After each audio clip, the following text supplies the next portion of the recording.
সম্মানিত সুপ্রিয় দর্শক শ্রোতা, দেশ এবং দেশের বাইরে থেকে আপনারা যারা সংযুক্ত আছেন, আমাদের ভিডিও দেখতেছেন, শুনতেছেন, সবাইকে আন্তরিক প্রীতি শুভেচ্ছা জানিয়ে শুরু করছি আজকের প্রতিবেদনে অংশ নেয়া এই সুন্দর আপুটির জীবনের গল্প কথাগুলো তুলে ধরছি। কেন এসেছে প্রতিবেদনে বিস্তারিত আলোচনায় থাকছে।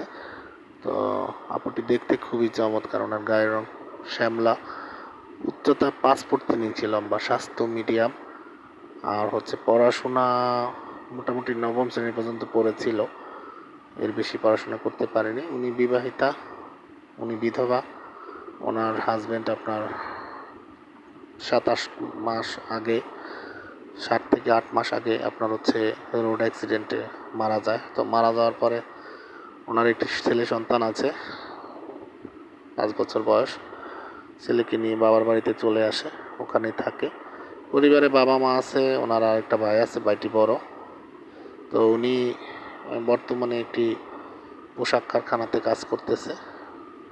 তো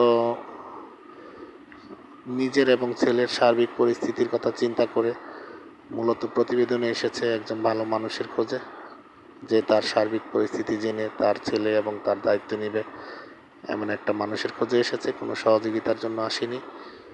আর ওনার বাবা আসলে একজন মধ্যবিত্ত আয়ের মানুষ। উনি ছোটোখাটো একটা মুদি ব্যবসা আছে।